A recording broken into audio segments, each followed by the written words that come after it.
Olá, joinha a todos vocês aí que vão estar vendo e ouvindo esse áudio-vídeo. Nós temos no início aí uma interrogação. Você sabe o porquê desta interrogação? Não faz ideia? Pois é, essa interrogação é super especial. Nós vamos falar exatamente, quase ninguém sabe explicar o que tem por trás dessa estátua. A maioria das pessoas estão andando apenas por algumas ideias pastorais. Alguns explicam, mas fica faltando quesitos. Mas hoje explicaremos completo, certo? Essa questão dessa estátua é, de certa forma, muito especial. Ela foi dada pelo Criador para marcar algumas coisas que ficariam enigmáticas, em que nem todo mundo pode saber, porque os homens atuais, eles gostam muito de se exaltar. O Criador disse ao Pai, obrigado, Pai, porque ocultasse essas coisas aos sábios e entendidos e desse aos meus pequeninos. E agora nós estamos aqui com essa estátua e eu quero mostrar para vocês, vou mostrar aqui, essa estátua ela é representada com duas simbologias, mas o mundo religioso, com todo o esforço que fizeram, conseguiram descobrir apenas uma simbologia, que é a do minério. Mesmo assim, não conseguiram completo. Nem o próprio profeta Dayanu foi permitido a ele saber o mistério, mas foi guardado para nós, o Criador guardou para nós, para os nossos dias. Então essa estátua, ela tem dois símbolos, um mineral e o outro ecológico. E no decorrer do estudo nós vamos, de certa forma, mostrar para todos vocês que vão estar estudando, ouvindo, e vão pegar a Bíblia de vocês e vão conferir o que estamos falando aqui. Observem bem que poucos textos eu vou colocar, mas é o suficiente para desvendar os mistérios dessa estátua. Essa estátua ela se divide em 4 etapas, ou seja, 5 etapas. Quem divide ela em 4 é os adventistas, que eles não falam no 5º período. Mas ela se divide em 5 etapas. 6 com o reino vindouro, a pedra lá que esmiuça tudo. Mas esse reino aí é o reinado de Yahushua HaMashiach. Então eu quero dizer para vocês que eu coloquei ela aí, e coloquei também mais na frente a divulgação da simbologia dessa imagem. Essa é a imagem do sonho, exatamente, de Nabucodonosor, o rei da Babilônia.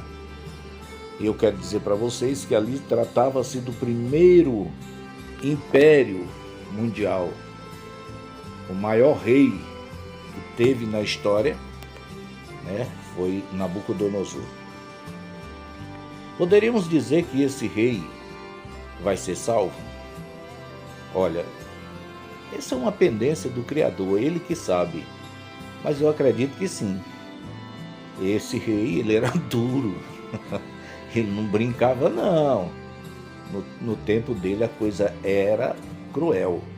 Mas esse rei, o Criador andou enfergando ele pelo chão, botando ele para ficar como animal, andar de 4 pés, rosnar, fazer tudo quanto era barbaridade que o animal faz com a garganta, comer capim, mas eu acredito que o Criador o salvará, porque quando ele morreu, havia conversão nele.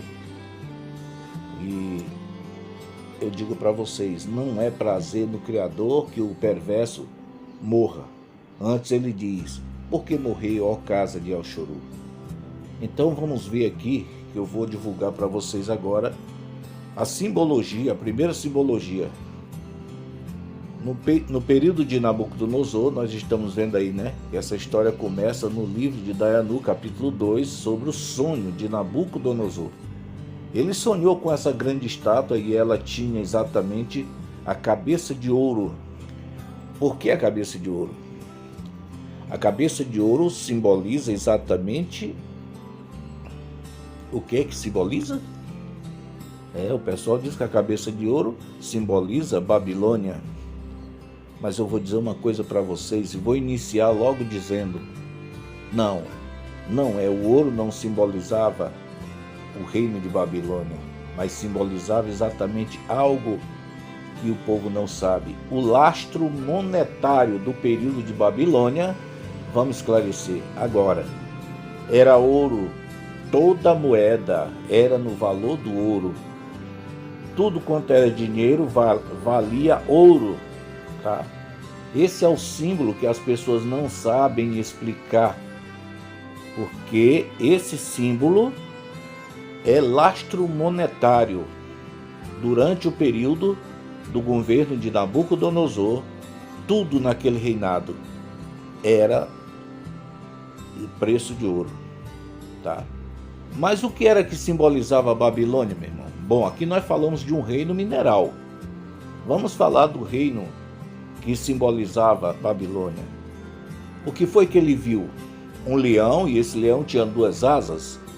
Né? As asas simbolizam a rapidez com que as vitórias desse homem, né? Como se diz, vitória aí no popular. Então, ecologicamente, o leão simbolizava o reino de Babilônia. Isso é, na bandeira ecológica de Babilônia, nós temos um leão, certo? Essa é a verdade da história.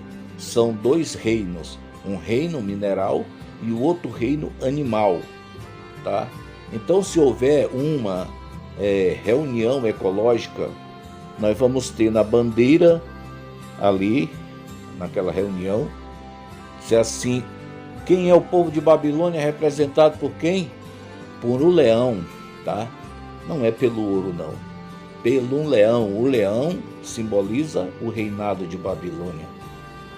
E assim, são anos e anos que as pessoas vêm ensinando e não dá a menor atenção para a questão do lastro monetário.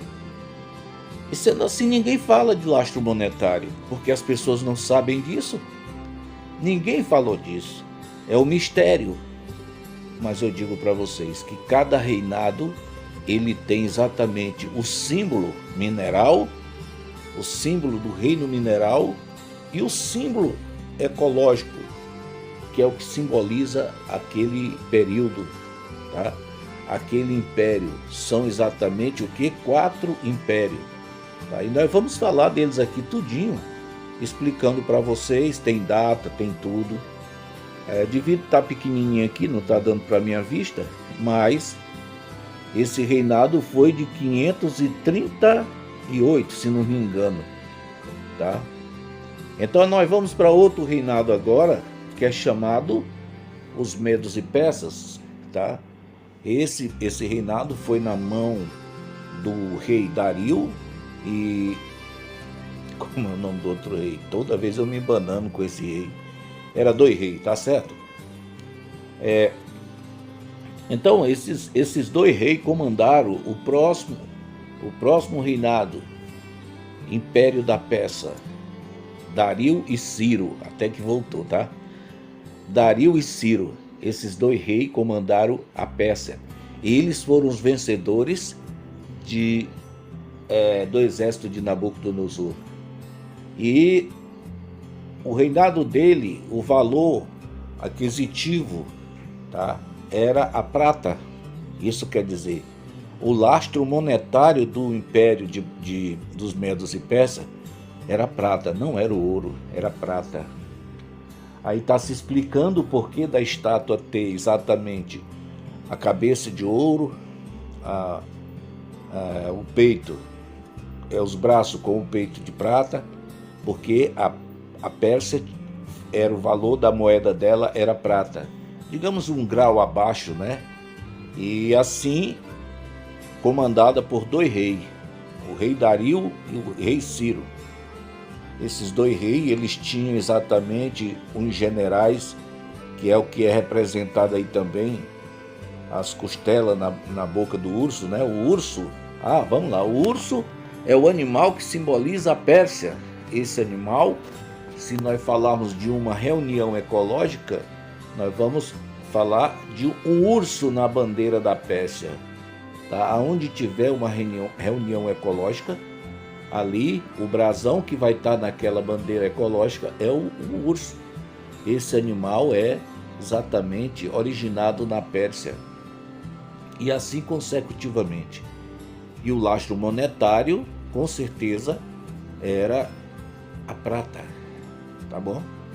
Então, muitos pregadores têm saído por aí querendo entender, querendo explicar essa questão, mas ficam longe, sem saber do que está se falando quando entra-se na razão do reino animal. Pois a estátua, ela não passa apenas de o lastro monetário, toda simbolizada pelo quê? Pelos minérios. Isso é muito importante. Mas se tratando de representar as nações, nós temos aí os animais. Os animais, eles representam exatamente as nações. E isso até na Brit Hadashah, ou seja, no Novo Testamento, isso é provado lá no livro de Atos. E muita gente não sabe disso. Mas o Criador, ele, quando Cafos, lá no Jope, sentiu fome, subiu ao eirado, né? Com a intenção até de quem faz uma boquinha, e lá ele teve assim uma visão. Ele viu um estase, né? Que diz lá a palavra. Ele viu um lençol descendo do Shualmaim, que eles chamam de céu, e dentro desse lençol havia o quê? Muitos tipos de animais, quadrúpedes de répteis. E a voz diz para ele: mata e come. E Cafos interpretou da seguinte forma: nunca na minha boca entrou tais coisas comum e imunda. Ele não era um comedor de carne. Mas lá no verso 28 do mesmo capítulo 10, o Criador diz para ele: não chamai aquilo que Yahweh purificou de comum e imundo. Pois estava se tratando do homem, tá? O que ele estava falando ali. E os animais era exatamente aquele lençol. Tratava-se de uma bandeira ecológica, tá? Ali estavam os animais que ecologicamente simbolizavam as nações. E agora vamos aí ver aí os quadris de bronze da estátua. Poxa vida, os quadris de bronze. Esse era o lastro monetário do imperador Alexandre Magno Grande. Olha aí, viu? No período de Alexandre Magno Grande, toda a moeda, toda a riqueza mundial era bronze, toda a moeda. Tá vendo aí? Isso chama-se lastro monetário. E eu tenho uma surpresa para vocês na continuação referente a esses assuntos, porque Yahushua tem nos dado a saber dessas coisas. E isso é muito importante. E o animal que simbolizava a Grécia? Exatamente, um leopardo. Leopardo com 4 cabeças. Essas 4 cabeças representavam os 4 generais estrategistas de Alexandre Magno Grande. Esse foi um exército muito estratégico. Chegou a vencer também a Pérsia. Muito bom esse exército. E agora, tendo as 4 asas desse animal, simboliza as vitórias rápidas de Alexandre Magno Grande. Então, meus queridos, ainda voltando para comentar, aquele lençol lá de Atos, nada mais, nada menos do que uma bandeira. E Yahushua mostrou para nós. É uma bandeira representando as nações, uma bandeira ecológica. Trata-se desse mesmo assunto aqui de Dayanu, para você ver como é as coisas. Só Yahushua pode nos tirar do poço, dos enganos que esse povo colocou dentro das escrituras.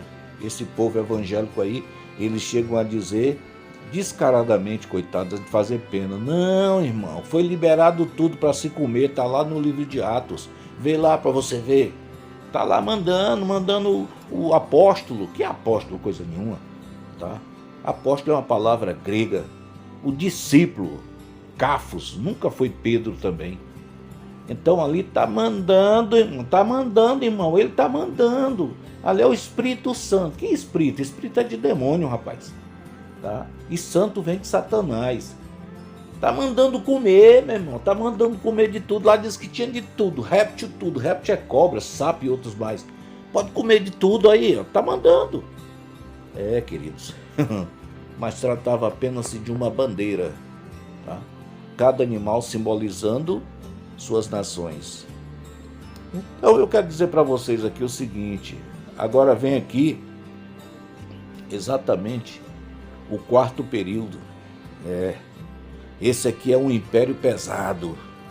É o Império Romano. As pernas de ferro. Eita, rapaz. Muito bom. Agora esse império, eu quero dizer para vocês, esse império, ele deu trabalho ao profeta Daianu, lá no capítulo 7. Porque o profeta ele sonhou, ele viu, né, ele viu no quarto animal, ele viu um animal terrível, espantoso, que ele debatia, o que ele não conseguia mastigar, ele pisava, quebrava, tinha os dentes de ferro. Esse animal deixou a preocupação muito grande no profeta. O profeta chegou a adoecer, estudando, procurando saber que animal era esse. Por quê? Porque ele estudou a gênese dos outros animais e era fácil estudar e entender. Mas nesse animal, quando chegou, animal misturado com ferro, aí a coisa pegou. Ele não achou gênesis para esse animal, quer dizer, origem. Poxa vida, e agora? Ele ficou muito preocupado, chegou a adoecer. O querube veio a ele e mandou ele encerrar a profecia, porque ela era para o tempo do fim. Mas Daianu não estava satisfeito com aquilo ali. Encerra, Daianu, porque essa profecia é para o tempo do fim. E eu digo para você, muita gente diz, não, ele descobriu. Não descobriu, não. As coisas do Altíssimo, quando ele fala, tá falado, acabou. Encerra, Daianu, tu não vai saber, tu não vai explicar para ninguém isso aí. Isso aí é pro povo do fim. Bom, gente, o ferro, a gente sabe que esse era o minério que simbolizou o poder do Império Romano, tá? No tempo do Império Romano, toda moeda correspondia ao ferro, tá? Mas e o dragão? O dragão era exatamente representando a Ásia Menor. Na Ásia Menor, esse animal é ovacionado. Esse animal, ele é querido na Ásia Menor. Só tem um problema. Ele não existe, ele é um mito. Nunca existiu. Mas na Ásia Menor, ele é muito querido. E o Império Romano estava exatamente na Ásia Menor. Por isso veio o dragão. E aí depois a gente vai comentar mais sobre esse assunto, porque a Ásia Menor, ela tem exatamente as sete cidades da Ásia Menor, estão envolvidas também na profecia de Apocalipse. Mas agora eu quero dizer para vocês, o engraçado é que o próximo período aparece exatamente os pés de barro misturado com ferro. Ai, agora a coisa pegou. Esse é o quinto período. Ele tem os pés de barro misturado com ferro. E o que quer dizer isso? Eu só ri assim porque eu ouvi algumas coisas anteriormente, alguns tempos atrás, já faz alguns anos, onde um pastor explicava que esse período era o seguinte: ele era uma união que ia acontecer mediante o casamento de Napoleão Bonaparte e Josefina. Ah, meu pai, como eu na época não tinha a menor noção, fiquei calado, mas eu sou uma pessoa que observo, não mente perto de mim, porque Olha, se for verdade, o tempo vai me dizer, e se for mentira, ele vai me dizer também. E foi o que aconteceu, o tempo veio me dizer, através do Ruralhin de Alhushua Holmer Hushihai. Eu fiquei sabendo, os pés de barro misturado com ferro. Queridos, nós vimos bem aí as pernas de ferro simbolizando a moeda correspondente ao lastro monetário do tempo do Império Romano. Agora nós vamos ver exatamente o lastro do ferro se estendendo também até o período